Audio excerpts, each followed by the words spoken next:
All right, so I'm going to get going. It's 8:11. Todd or Tim, sorry. Yeah, please, Okay. let's move things along. Okay, so thank you for attending the third session of our workforce discussion series, Creating an Open Workforce Career Pathways for All Job Seekers. Today, we'll discuss how employers recruit and support individuals from population groups traditionally overlooked in workforce development efforts. At the Chamber, we hear all the time from local businesses who are struggling to fill open positions, and broadening the pool of potential candidates for our workforce is a viable option that supports businesses and the greater regional population.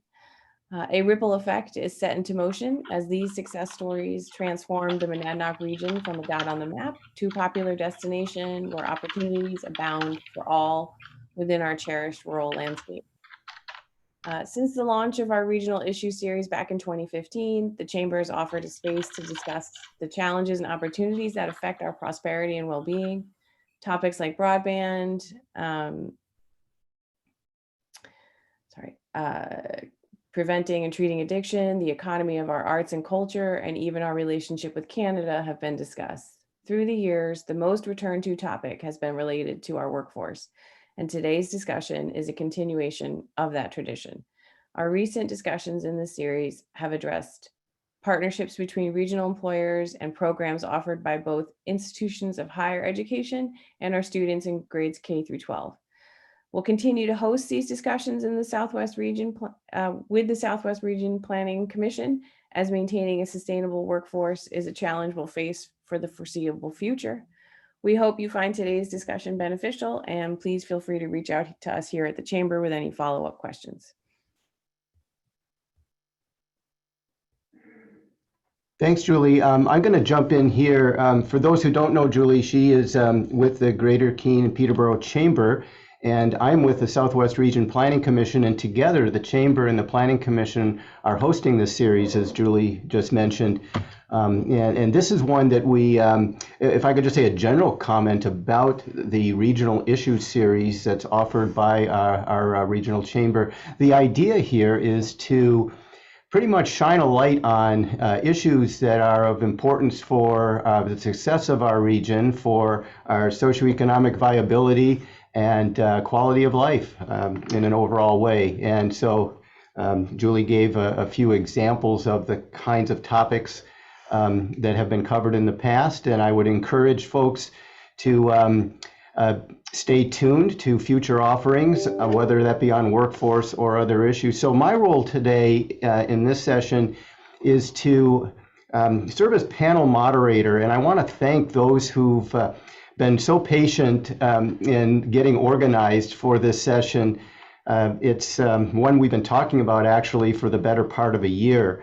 And the idea is that with our workforce challenges here in our region, and of course we're not unique, right? Workforce is an issue throughout our state and throughout our nation. We're learning more and more for a variety of reasons. But looking at making a more inclusive workforce and looking at populations that perhaps we might not think of initially. So this panel will help shine maybe more of that light on some of the individuals that are that their organizations serve, and so the core of this session is really a panel presentation followed by a discussion session that should involve everyone in this Zoom room. So what I'd ask you to do is keep track of what you're hearing as panelists present, and perhaps jot down some questions that you that might strike you, and hold those questions for the discussion portion. Okay, something just happened here. Anyway, what I would ask each panelist to do is introduce themselves and their respective organization, their affiliation, and what their organization really provides as it relates to the topic of today's session. We just go from one panelist to the next. If you're okay introducing yourself, I'd appreciate that. Mary, you were in early, so I'll give you a heads up that I might ask you to lead us off if you wouldn't mind, but I'll finish the logistics. So if each panelist could speak for approximately 5 minutes, and like I say, hold your questions until the discussion portion. When we get to that, we'll be able to use some of the functions that Zoom offers, including raising the hand raising feature and the chat box, etc. But we'll just hold off until we get to the discussion portion. So with that as an overall introduction to the panel, Mary, can I ask you to kick us off and perhaps and you have I think an accomplice, right? A colleague that might be joining you. Yes, absolutely. So, yeah, and feel free for it's Anina, right? Yes. Hi, welcome, and for the two of you to spend a few minutes now talking about Reality Check and the constituents that you serve. Outstanding. Thank you, and good morning, everybody. My name is Mary Drew, and I'm a person in recovery. I founded Reality Check in 2008 to kind of combat what I was seeing in my community. There were a lot of overdoses. My adult kids were watching their friends overdose and die. So I said, I need to do something that was happening in my community. There wasn't anything here for addiction services. So we serve primarily the Eastern Monadnock region of the Monadnock region. There's not a lot over here. And Keene is very resource rich. So we're intentionally and strategically here in the eastern part of the region. We do, we kind of hit all things on the continuum of care under the auspices of substance use disorder, including prevention. We have 2 federal grants that we implement prevention initiatives into 3 school districts in this region, K through 12. We did have medication assisted treatment offered here, and alcohol and drug counseling, and then that grant ends actually in about a couple of weeks, so that we don't have the funding to continue those services. But we do make supported referrals to treatment. We send a lot of people to the doorway when there's services that we can't provide. There are a solid backup for us. So, and then we do recovery support recovery supports and services, including recovery coaching, support groups. We do programming and recovery related events. We have in 2019, what's relevant to this panel of participants is we had a recovery friendly workplace grant that was one of the governor's initiatives to help train businesses to better support employees and retain them who might also be struggling with a substance use issue. And once that funding went away, we kind of put our services on the back burner. And we just recently received a grant from Granite United Way to kind of pick up where that left off. So we'll be talking about that a little later in the discussion here today about specifically what that means for chamber members. And I think that Anina Hansen is the lady that we just hired to do the employer services coordination. And she will be the primary contact for all things recovery friendly employer related. I think that covers your questions, right, Tim?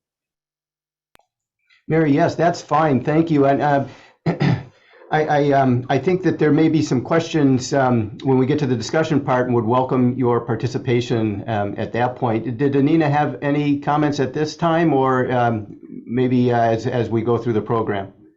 Yeah, I'll chip in a little bit later when people are asking questions, but hi, everybody. I'm Anina, and I'm glad to be here. Well, thanks for joining us, and welcome to Reality Check and the great work that's being done. Thank you. And I heard Mary, you reference the doorway, and with us as another panelist today is Nelson Hayden with the doorway, and I wonder, Nelson, if we can ask you to speak briefly next. Sure, Tim.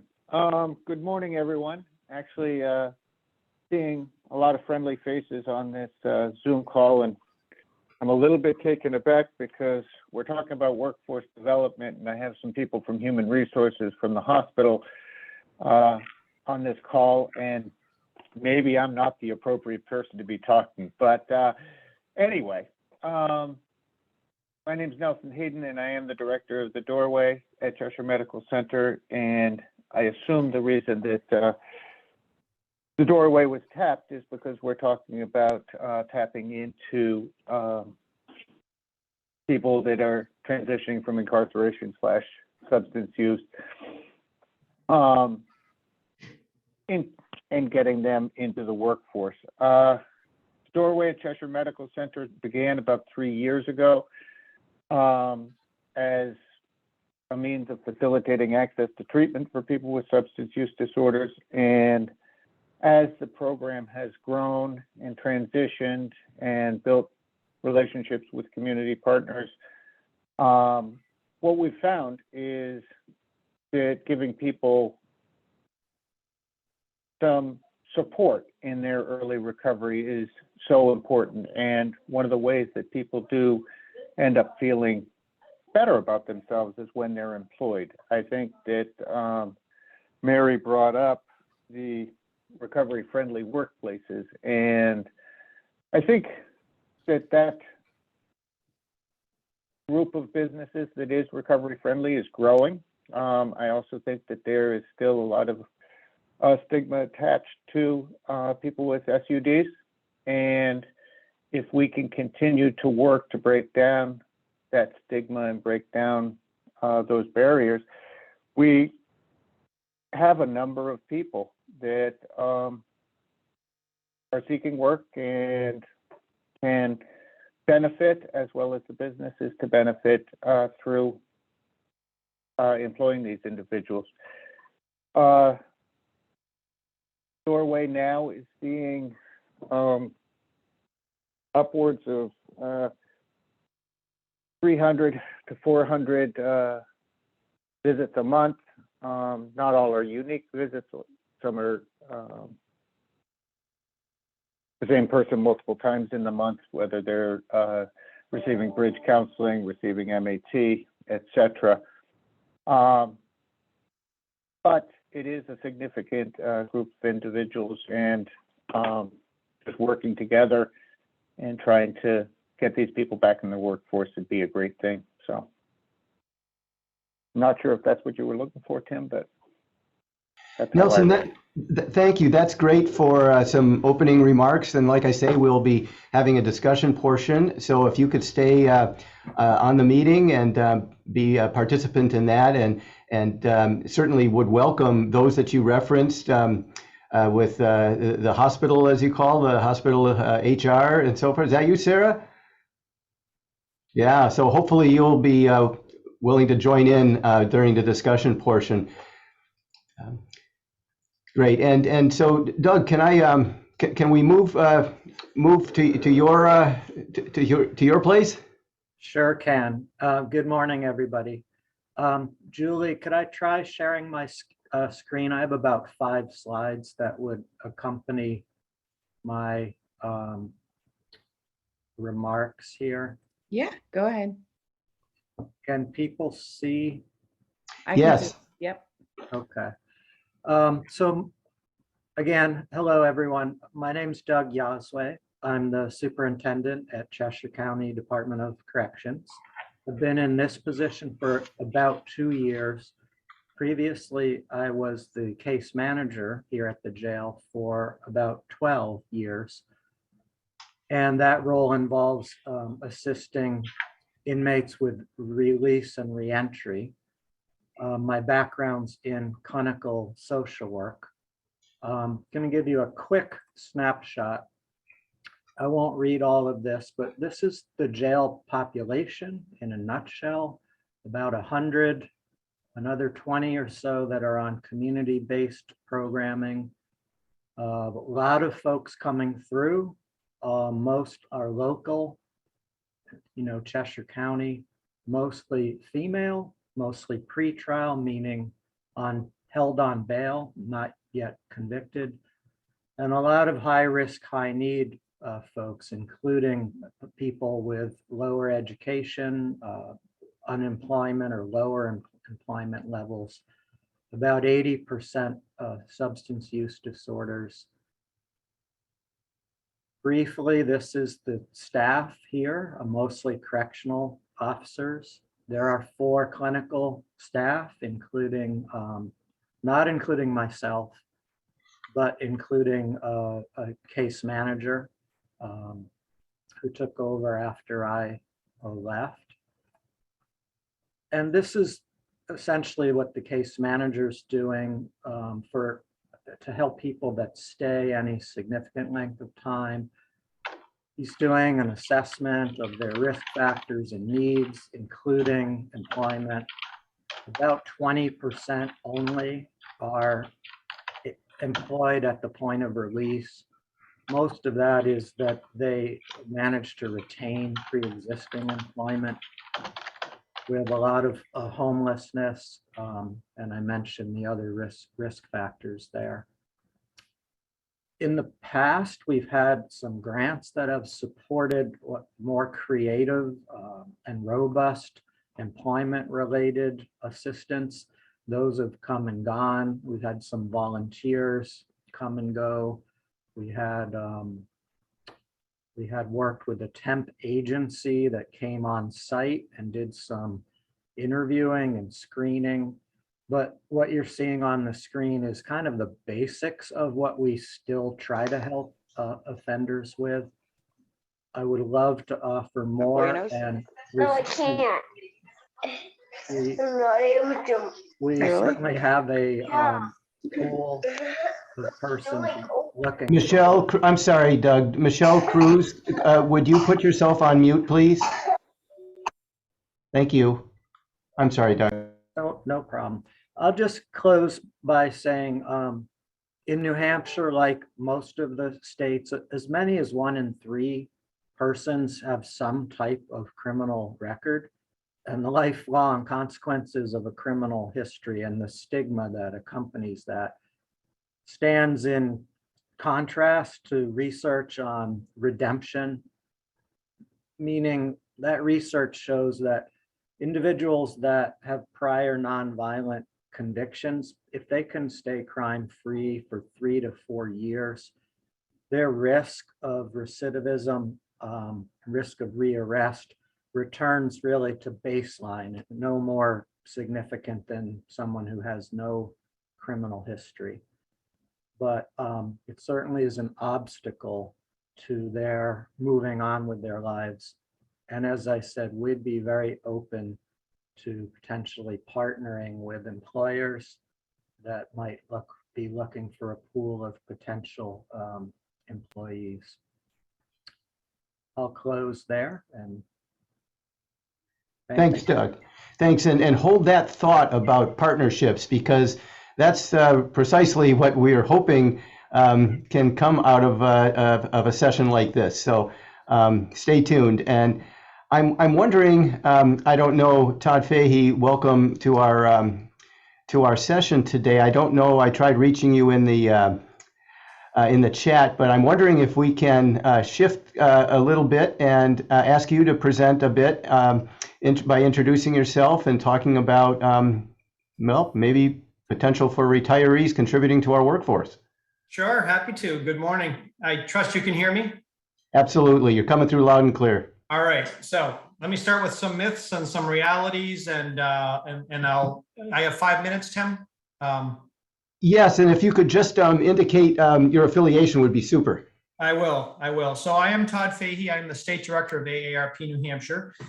Thank you for having me on today. AARP is a nonpartisan organization dedicated to the 50 plus. In New Hampshire, we have about 220,000 members in New Hampshire.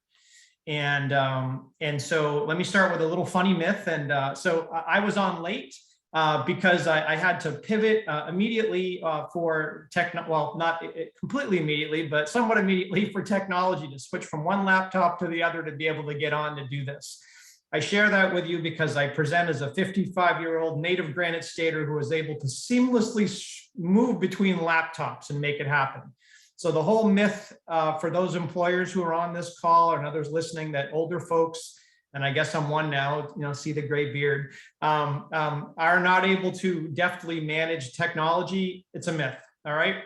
We have ample data that says it's a myth in New Hampshire and beyond, so that's one piece. The second piece is New Hampshire sees itself often as the economic locomotive of Northern New England, right? And if that is true, and it is true, right, between Maine, New Hampshire, and Vermont, then it is the economic locomotive due in very large measure to the hard work, hours put in leadership of older people in New Hampshire, many of whom continue to call the Granite State their home. So I'm delighted to be with my other panelists today. I think we should talk about all the issues of diversity, equity, and inclusion. And as we do that, you cannot forget older people, whether they be people of color, not people of color, people in recovery, any other potentially marginalized group. The people in New Hampshire who want to work, who have great work experience are your older workers. They are here and able to work. I have to qualify a few of my comments because a few of my comments were pre-pandemic and everything has changed. And I know that we've had the great resignation and a lot of people, because of health issues or health concerns, just chose to leave the workforce. But pre-pandemic, we were number 3 in the nation for labor force participation for people who are older. Now, that would track our population, which is the 2nd or 3rd oldest state in the nation, depending upon what number you look at.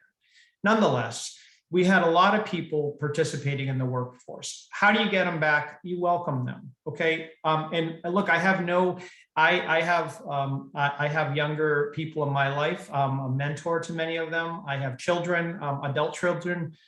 And I think we need a place of New Hampshire where we play upon our advantages. Our advantages are we have a robust workforce, we have an older experienced workforce.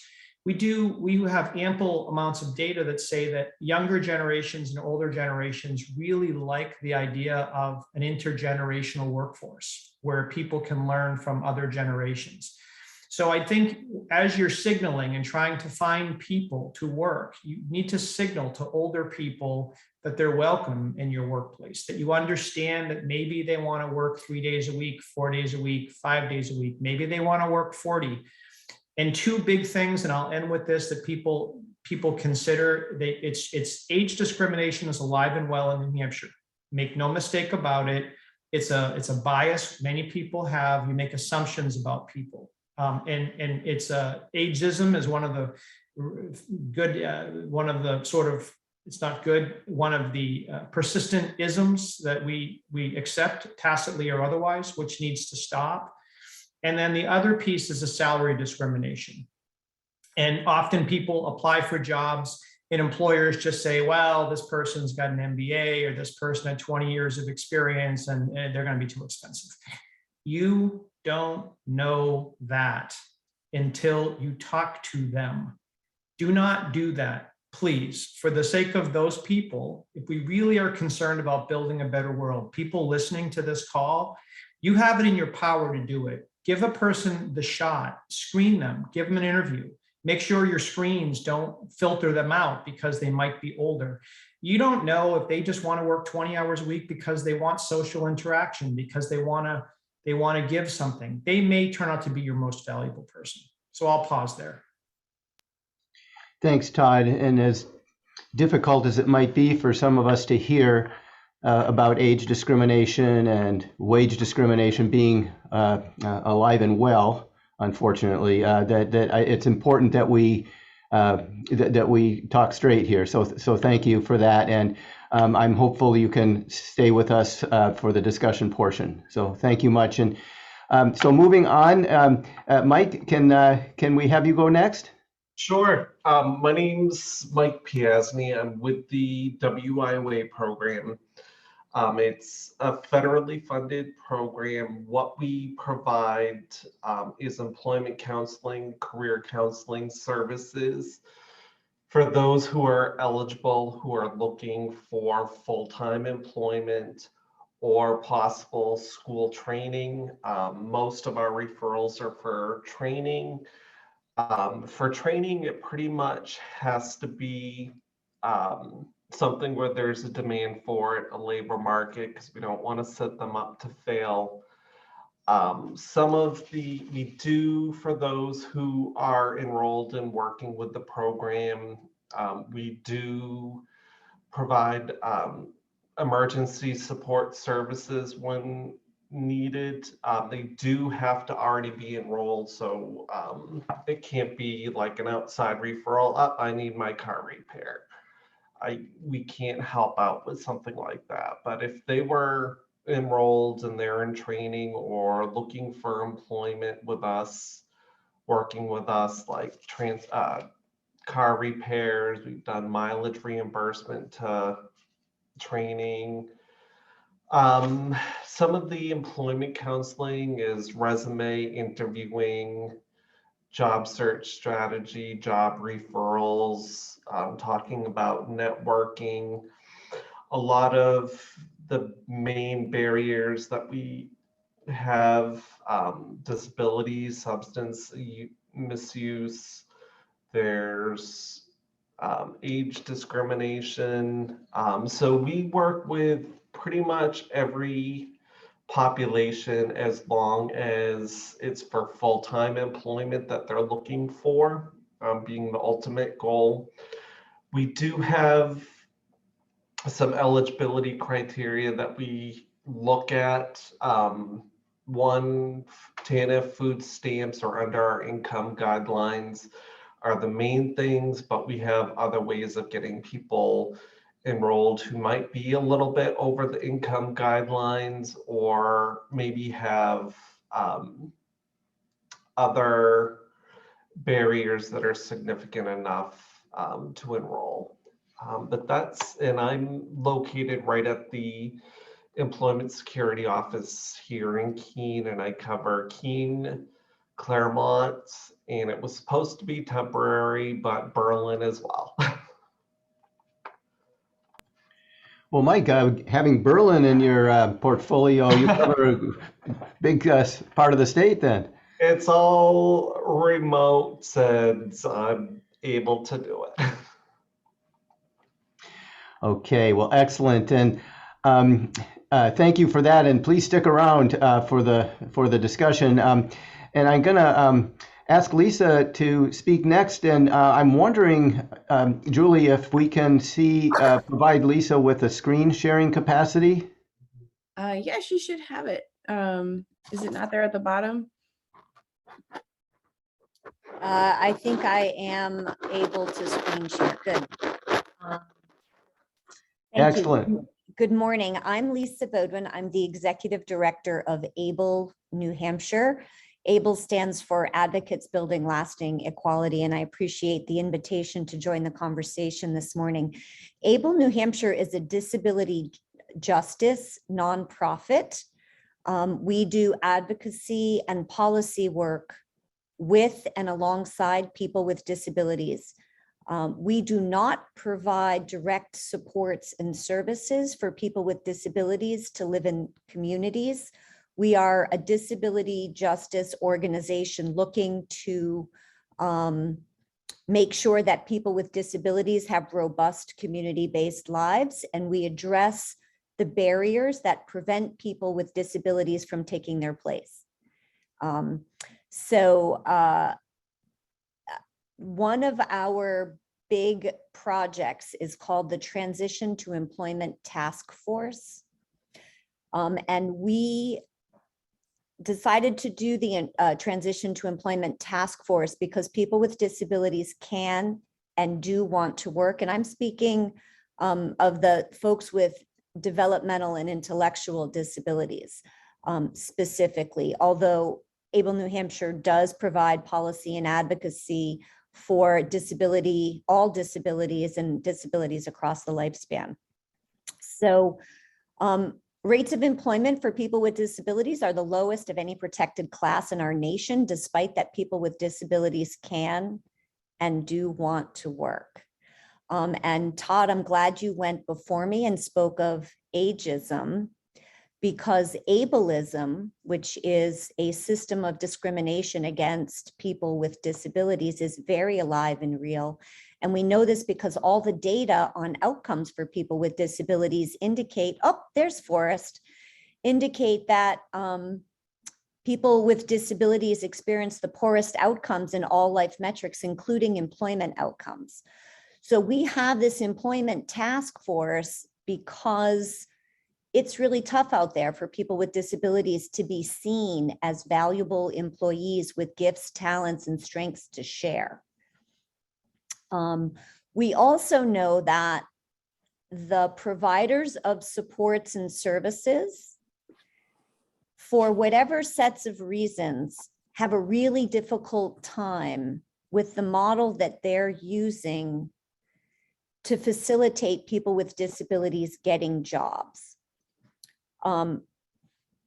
They approach finding employment for people with disabilities through a supply side model. There are these employment training programs that are filled with paperwork and bureaucracy and non-site specific approaches to what employers want.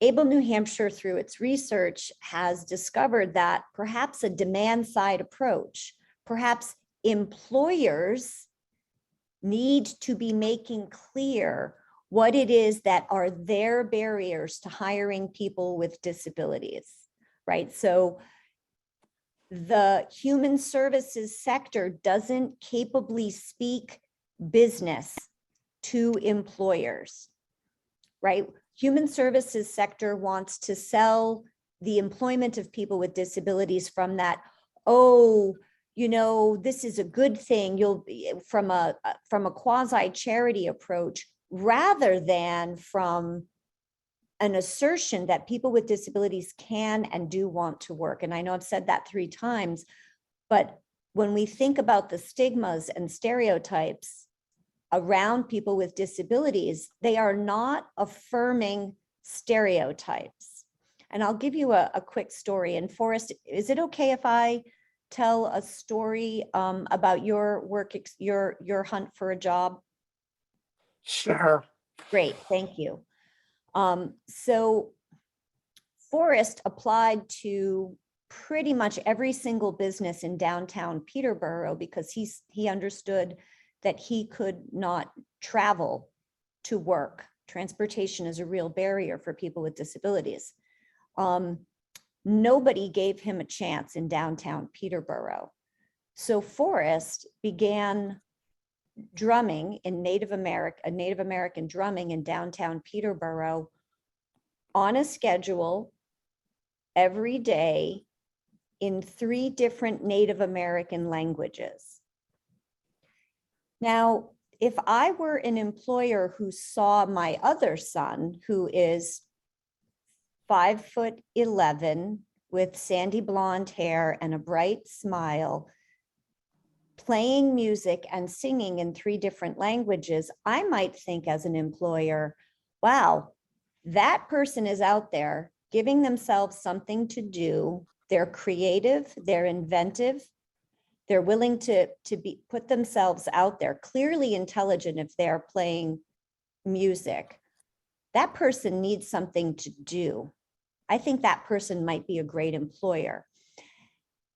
When Forrest was out in downtown Peterborough drumming, I think his appearance and the stigmas and stereotypes precluded employers from seeing that this young man understood he needed a schedule, he put his talents to use, and he did his best to engage with the community and to put himself out there.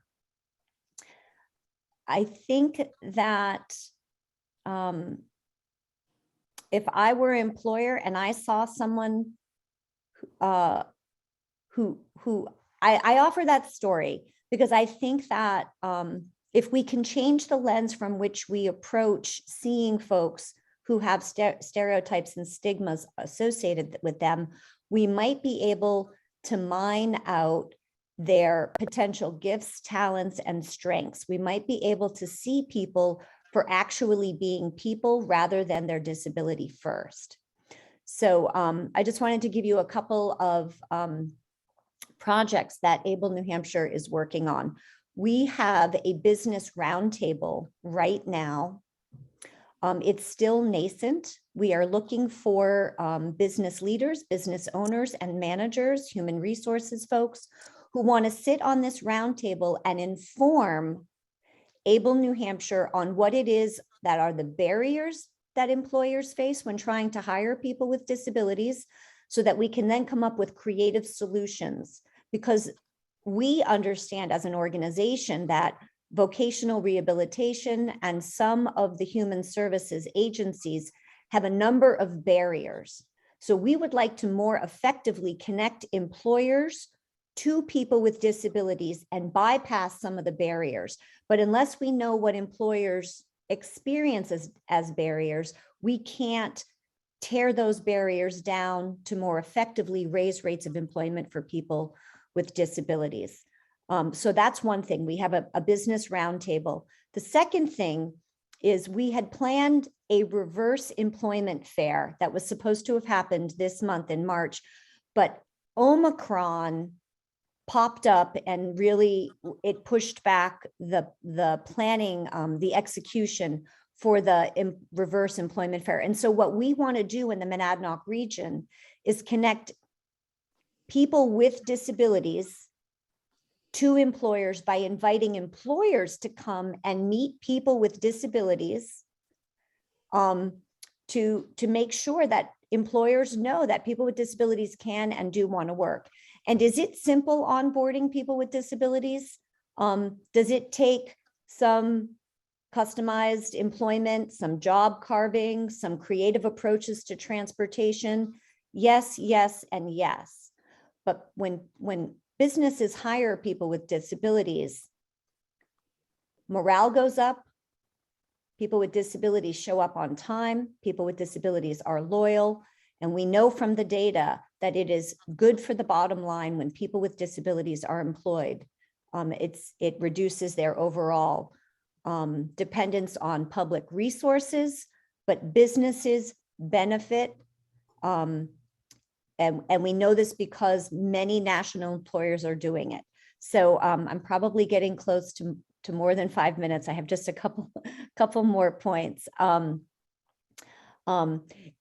We would love to facilitate this conversation. We have developed a disability employment champions rubric as a tool for businesses, whether they're big or small, to evaluate how is it that I am going to be able to onboard people with disabilities. And if there's time during discussion, I can share that rubric. I think I've probably exceeded the 5 minutes.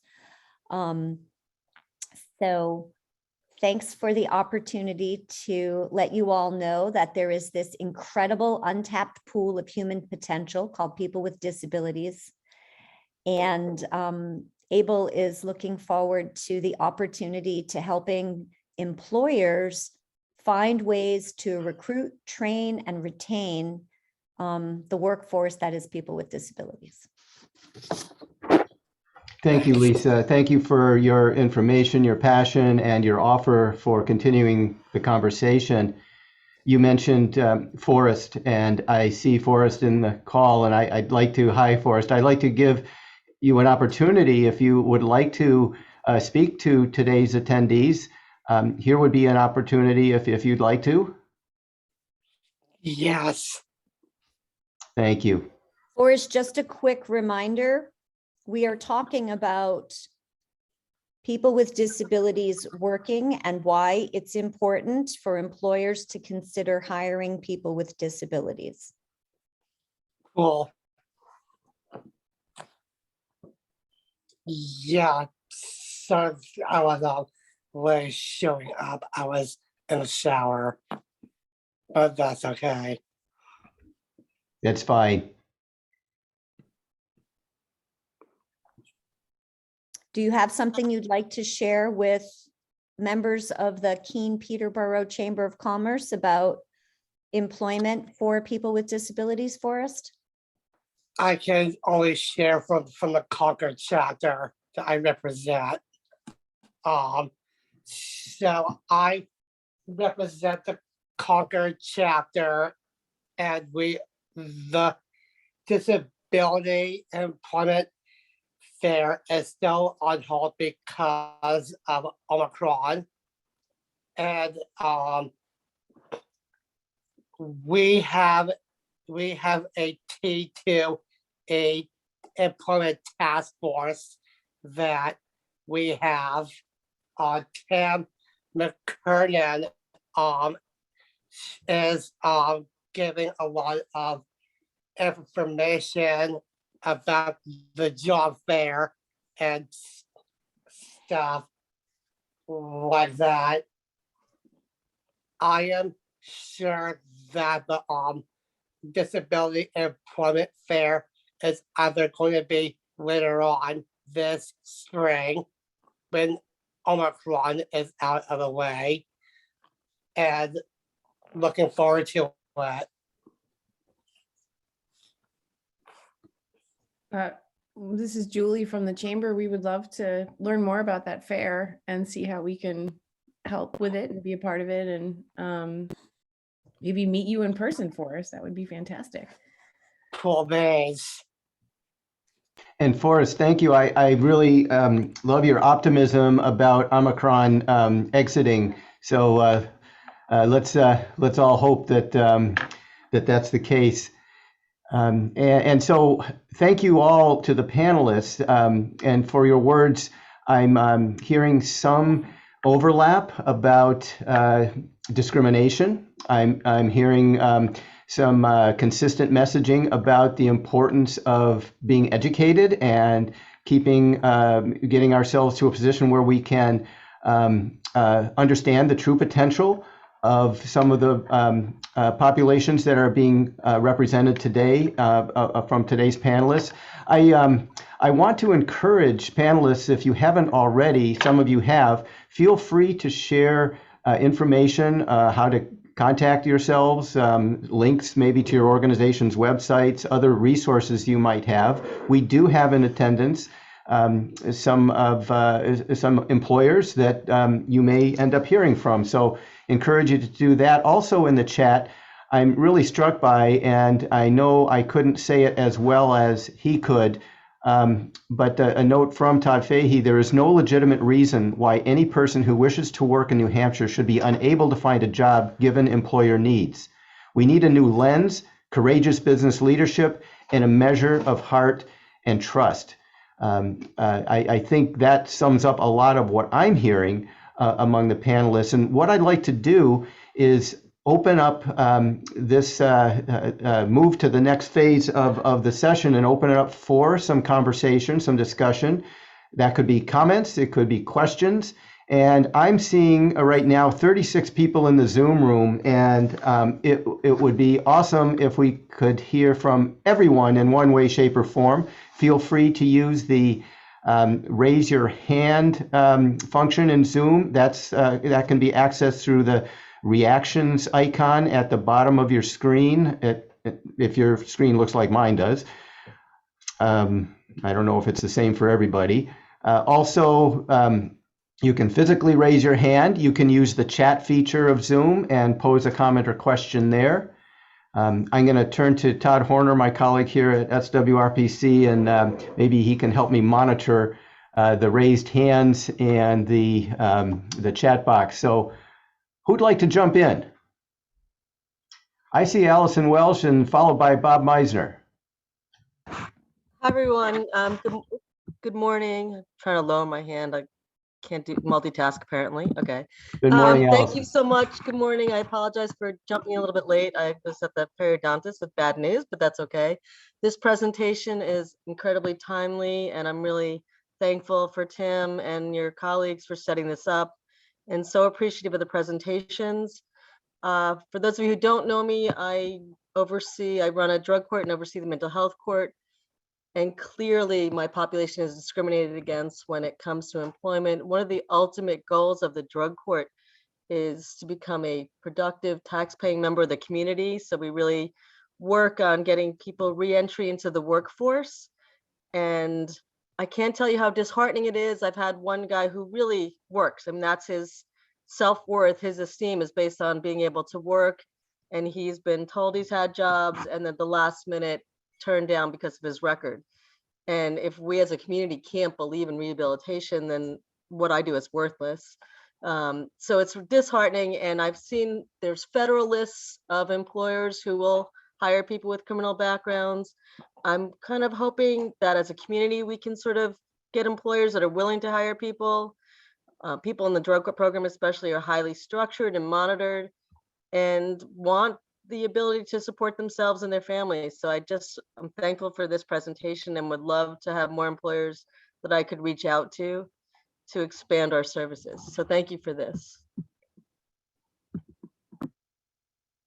Thanks, Allison. When you say the drug court, you're referencing Cheshire County, correct? Yes, I am. Yeah, no, that's great. Thanks for that, and thanks for your comments. Bob, I think you're up next, and Mary, do you want to speak directly to Allison's statement? So why don't we have Mary go and then Bob?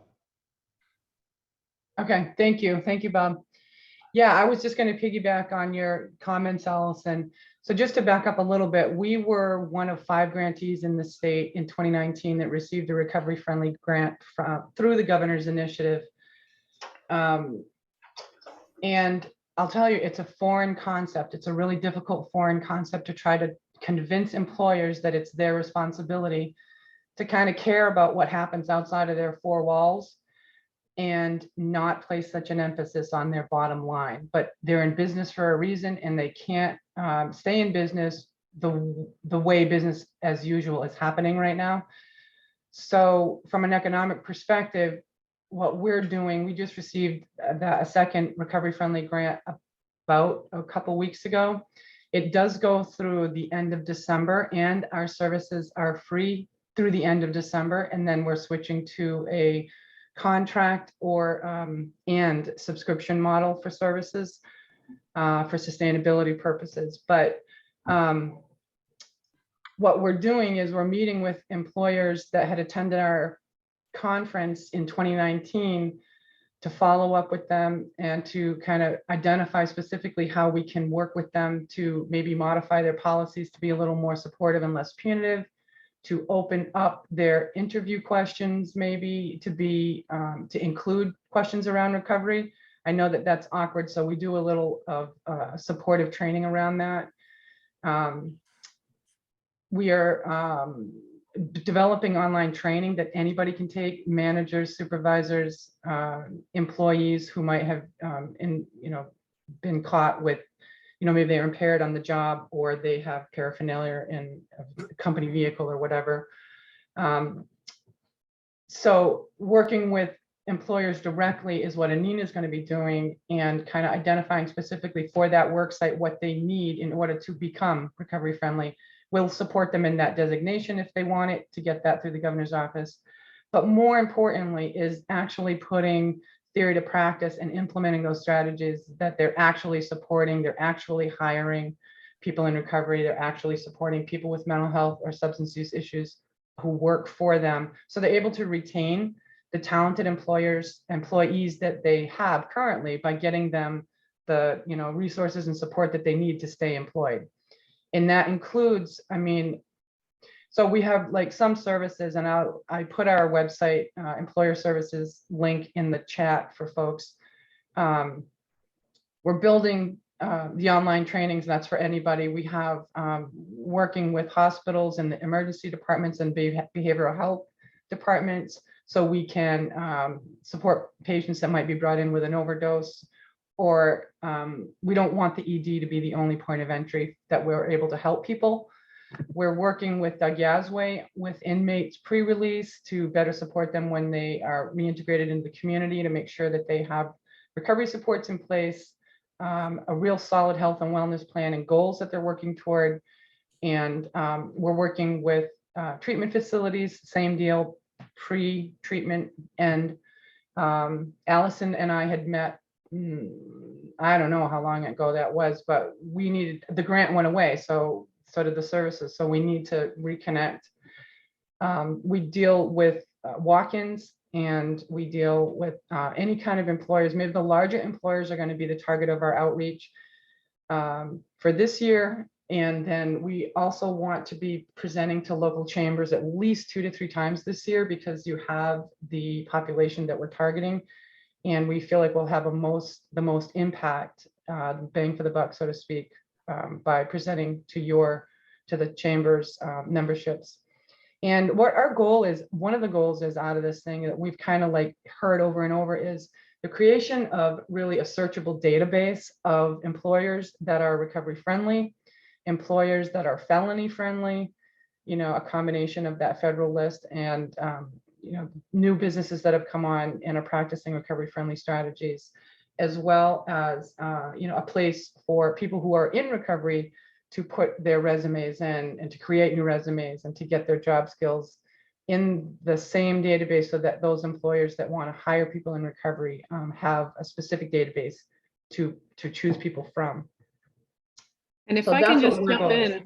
Yeah, Oh, I'm yeah, all great. done. So it's all I'd yours. just like Go to ahead. add, really, just kind of speaking to what Lisa mentioned, I think Todd would agree, and Doug as well, that all these marginalized communities, that quasi-charity approach, I liked that term, that actually hiring people in recovery, hiring people with a criminal background, hiring the elderly, or the older and the disabled, all these things are very beneficial for a company's bottom line. There's such a stigma against them, but what we really want to do, and in partnership with others, is promoting to communities and everybody who's on here, who's just coming from the business sector locally, that retaining your staff and not having to hire new people, and not having accidents, and not having workers' comp claims, and all these other aspects that protect your bottom line and are budget friendly, and everything, that this isn't just, oh, help the poor people in recovery and everybody else. It's help your business grow, help your business thrive, and just kind of looking at things from a new perspective that's extremely business friendly.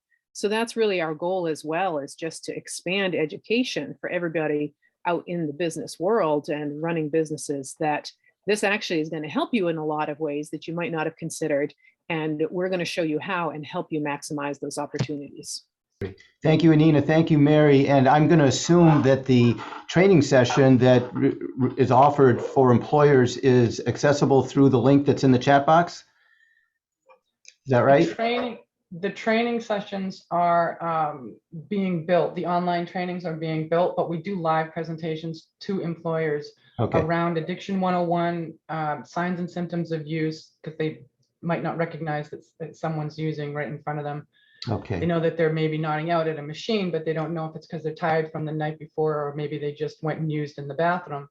And then we have the language and stigma.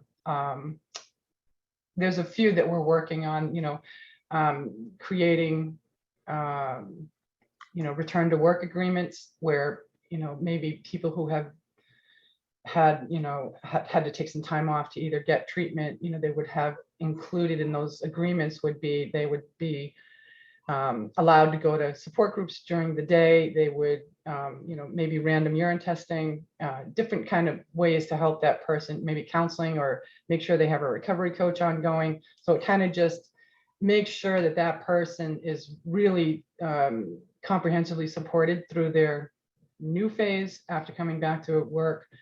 And that before that they really get the support that they need while they're still employed, Yeah, thank you again. And so we're off to a robust start of our discussion session. There are several in the queue.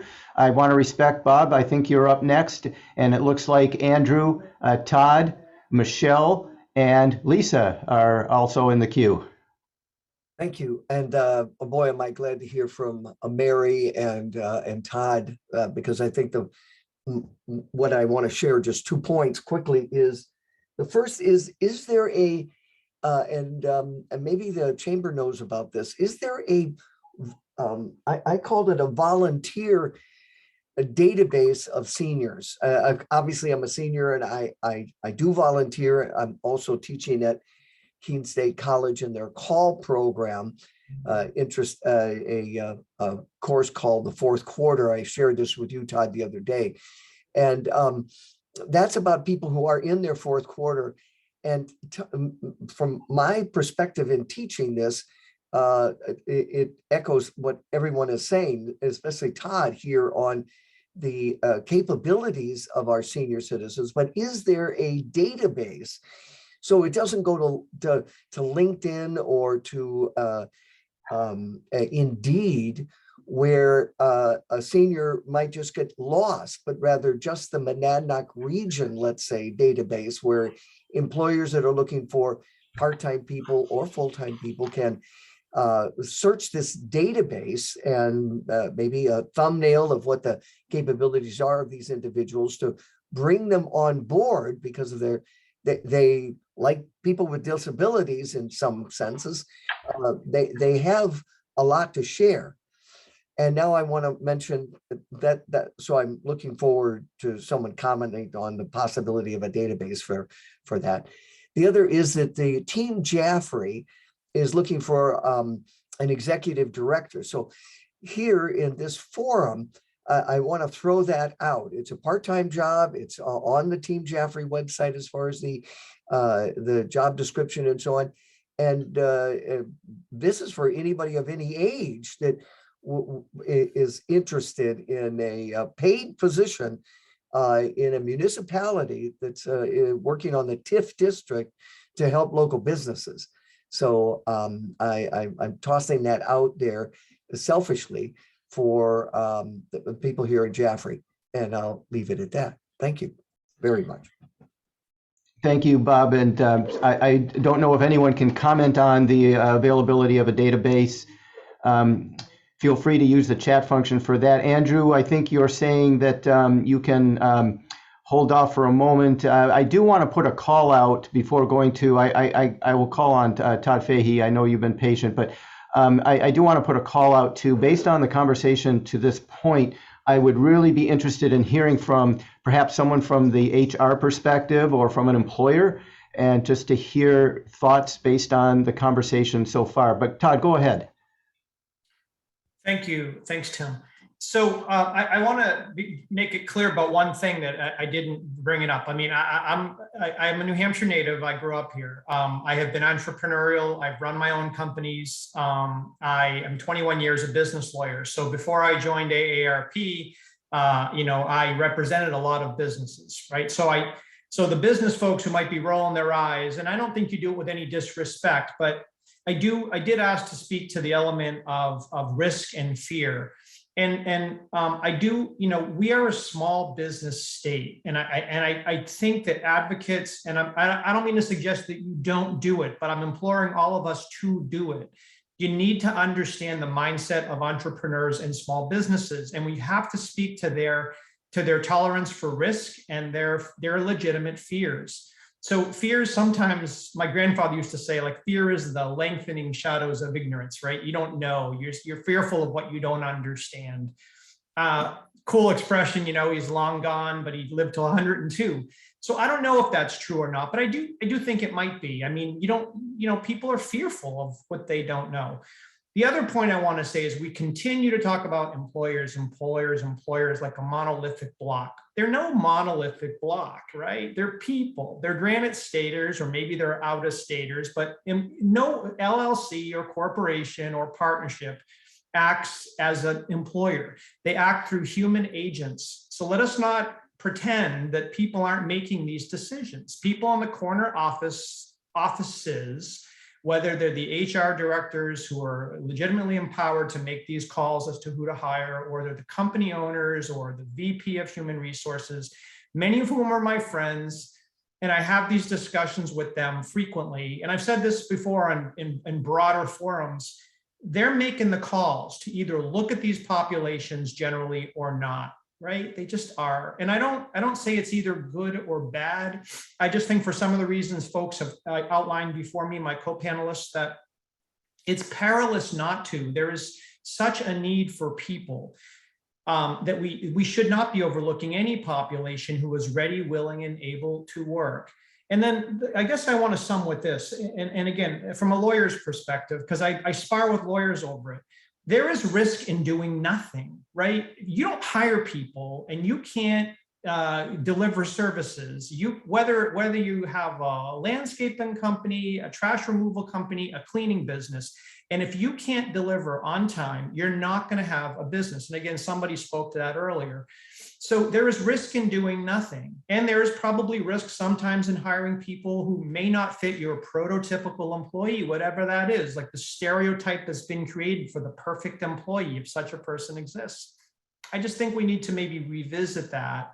And I do think the advocates here should be sure that they speak to the issues of the fear, but then how do you mitigate the risk for these small businesses? So some of these businesses have 1, 2, 3 people. They're not printing money. I mean, I've seen entrepreneurs, I've represented hundreds of them in my career. And I'm still very close to many of them. And so the element of risk really matters. And you've got to figure out how you moderate that risk for them, whether governmental programs or support for the people that you are offering to work for them. And those are things I think that would give us more credibility and help us. And I'm trying to do the same thing. The value proposition for older workers are hundreds of hours of experience. If you talk about 20,000 hours to be a master of something, if you sold cars or shoes, or you made phone calls and customer service for 5 years, you're an expert, and you have a great skill to market regardless of, or if you're a doctor or a retired lawyer, whatever you might be.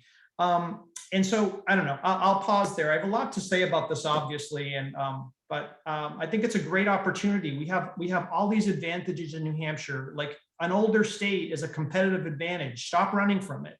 I've said this to Governor Sununu. I've said it to others. Embrace what we are. Have an intergenerational workforce. Have an inclusive workforce, and let's get to it. Thanks, Todd, and it's good that you have a lot to say. I'm not surprised you came highly recommended, so thank you there. And Lisa, I think as a panelist, I'd like to give you the next opportunity, followed by Michelle, for being patient. So go right ahead. Thank you. And Todd, you took several of my talking points that I wanted to share. So mitigating fear and risk is incredibly important. So that's in part why Able wants to run this business roundtable, to have that direct conversation, to begin tearing down those barriers and making those direct connections. I'd like to take a moment to share some of the ways in we have developed a disability employment champion rubric. And it appears as though this is for a larger business. And these would sort of be the items that a business would go through to think about how to become a champion who attracts, recruits, hires, retains, and advances people with disabilities on the jobs. And PWD is an acronym for persons with disabilities. And I can share this with Tim if anyone decides they would like to have a copy of it. But I think here are some of the, things that we think need to be addressed from our lens. How can we support businesses to engage in the training, educating, and consulting that a company needs to be informed on best practices and whatever sorts of state or federal supports there are. Really, businesses do need to have an employment champion, a management person who really understands the value proposition of onboarding and retaining people with disabilities. And then, of course, as part of the process of changing company culture, one needs to make sure that the folks really at the top, the CEO and board, understand that the management leaders who see and have this vision of employing people with disabilities, that they are also on board. So there needs to be a lot of buy-in so that you can then have the creativity and the plan to implement a workplace that is in fact inclusive for people with disabilities. But if you don't have some leadership within, whether you're the owner of a pizza store, or whether you run New Hampshire Ball Bearing, you, as the manager or the owner, you have to be able to have that creative vision that people with disabilities are an asset to your organization. And again, our business roundtable is meant to help folks to embrace that vision and to change their point of view on how to see people with disabilities as potentially valuable employees. So we have, we also have access to a number of the state and federal supports, you know, for onboarding, training. There are subsidies available. That's not the only path, especially for a small business. You just want to be able to get someone onboarded, right? You don't want to go through months of paperwork. Anyway, thanks for this additional opportunity to share a little bit more information. Thank you, Lisa. It's very pertinent for the discussion. If you're able to share that rubric, we'll find a way to make it available, probably through the Chamber's website, to anyone who might be interested. So if you could pass that on, we'd be happy to make it available. Michelle, I know you did have your hand up earlier, and it's taken us a while to get to you. If you still have, if you'd still like to speak, please jump in. Thank you. I'm Michelle Cruz with the Mountain Washington Valley Chamber of Commerce. So Tim, I want to thank you and all the panelists for putting this together, because this is very helpful information. Mary, thank you for the information and the resources that you've provided, because I think that'll be helpful for me to look at and for the businesses in our area. At least I think you already answered a question that I have, but something I was also wondering. Forrest mentioned a fair, and I didn't get all the details. So I'd love to know more about that. And what other resources that you might have for employers to help rid this stigma? Thinking about, Todd, you had mentioned about, you know, risk and fear, and it's such a true statement, but it's what are the resources that for understanding people with disabilities that employers can have workshops or trainings to help them have a better understanding? Great, thank you, Michelle. And if we can get some more information on the fair that Forrest was speaking about, we can maybe share that in the chat.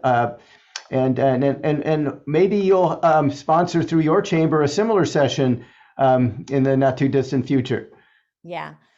So Michelle, the reverse employment fair had to be postponed because of Omicron. So back in December, January, we decided to push back the date of that reverse employment fair. And I would love to connect with you about doing that in your area.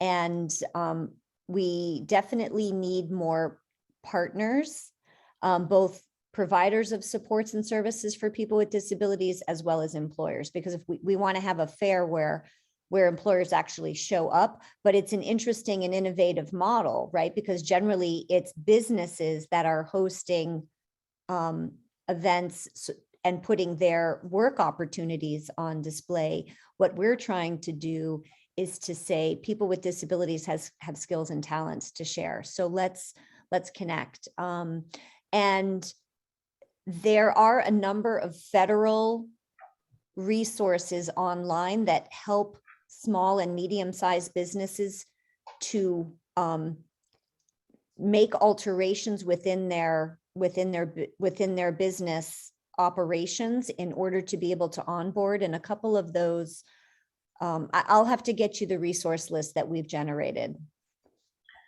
Great, thank you. Again, it's a robust discussion session. We've got about 10 minutes left, and I want to be respectful of folks' time, so we will try to do a hard stop at 9:30. But I did put out a call for the employer's perspective. A couple of folks that might be able to speak to that, Jamie Trowbridge and Andrew Richardson, you have some comments in the chat box. So why don't we start with Jamie? And I do want to recognize Nelson perhaps to be in the queue as well. Thanks, Tim. Hi, everyone. I'm Jamie Trowbridge. I'm the CEO of Yankee Publishing in Dublin. We have 75 employees in Dublin and in Manchester. And I really appreciate the conversation today, really interesting. Todd, in particular, your comments resonate with me. We have very specific skills that we require, and we really highly value experience. So our staff is overwhelmingly over 50. And in fact, the last advertising salesperson we hired is 72. The question I have for you, because I really agree with your comment about Northern New England embracing its sort of older population and having that be the solution to our workforce shortage, not a problem. My question for you is how do we pull more seniors off the sidelines and into the workforce? What accommodations do employers need to make to really make working attractive for someone who's retired or has paused in their career? Yeah, well, thank you. Thanks for the work with Yankee Publishing. Been a fan for a long time, frankly, Jamie. It's nice to talk to you. I think you need to be overt about it. Just welcome them. One thing you can do is, I've said to people before in different panels, if you want older workers or people with different abilities, then showcase them when you advertise. Don't hide from it. Just call it out for what it is, right? If you want to build a better world, have at it.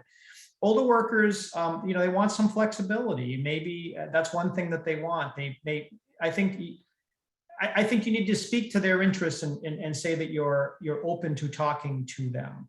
And I'm not talking about the typical standard language, that lawyers put out there. And I mean, forgive me for any lawyers on the call and any HR pros. We need that stuff. We do.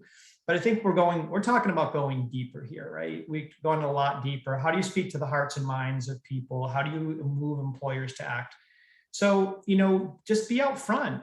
Years ago, we did a job fair and I was working with the state of New Hampshire and Commissioner Kapatis and Deputy Commissioner Rich Lavers. And I said, if you really want older workers, why don't you do a themed job fair for older workers? And, test my hypothesis. Do they come out?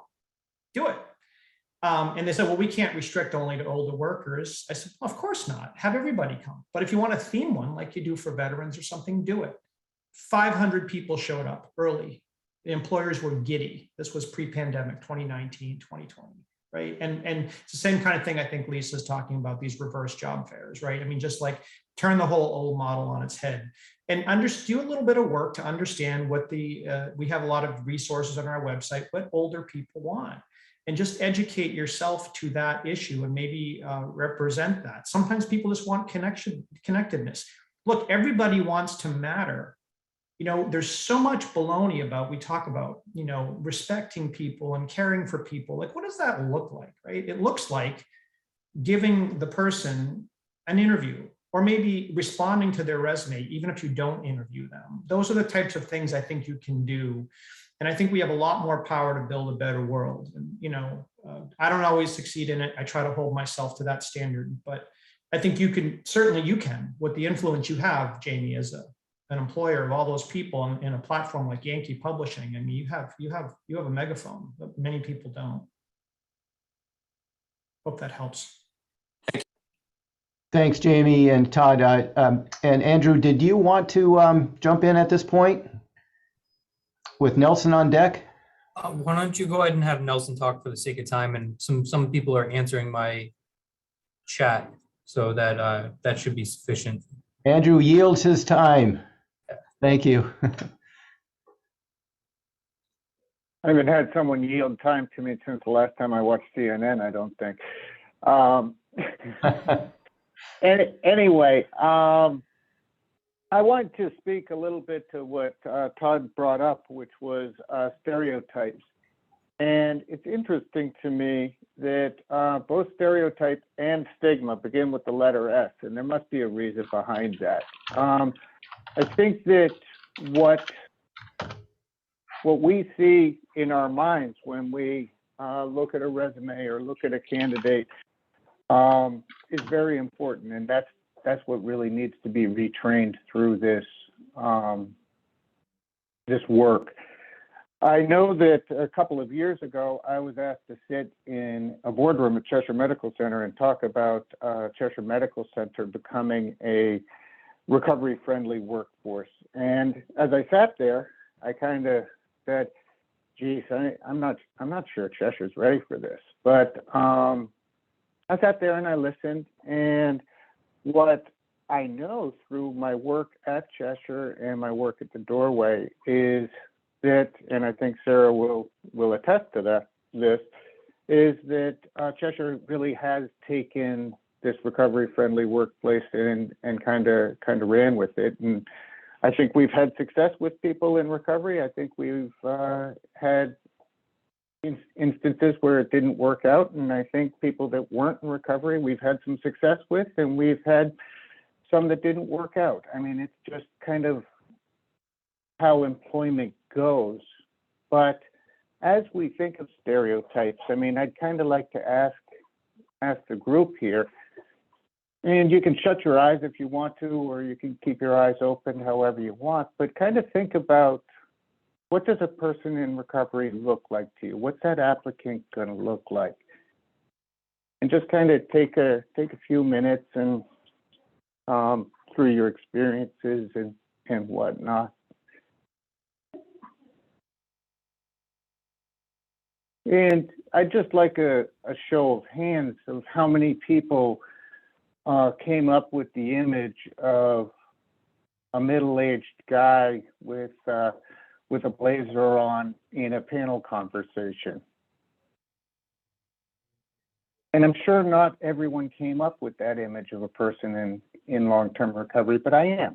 And that was part of the reason that I was asked to be on that panel at Cheshire Medical Center. And so as you think about this and as you apply what you learn in this today, just think about what you're thinking.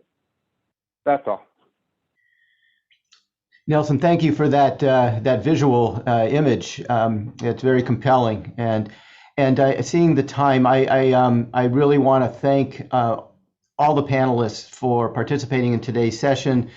Nelson, you just spoke. Thank you. Mary, Doug, Forrest, Lisa, Mike, Todd. Thank you all for your inspiring messaging that you've left with us. I want to promise, looking at the chat box, there's quite a rich content there. Some of the things didn't make it to the floor in terms of being spoken. This recording will be made available via the Chamber's website. I can't say that it'll happen immediately, but we'll get that up available on the site, and hopefully the chat content will all be made available through the recording. I believe that's the case, how the technology works. Anyway, again, thanks so much to the panelists. I know you're busy people. Thanks for all the attendees, but I'm not going to do the closing. I'm going to ask Julie to wrap things up and wish everyone a great rest of your day. Yes, thank you everyone for coming. This was great. I certainly learned quite a bit. And please stay tuned for future workforce sessions. The next one will be on childcare and hopefully in person. And the doors will work easily. So yes, as I said, that's going to be on childcare, and we will mail out the link where this will live, and we will be in touch again soon.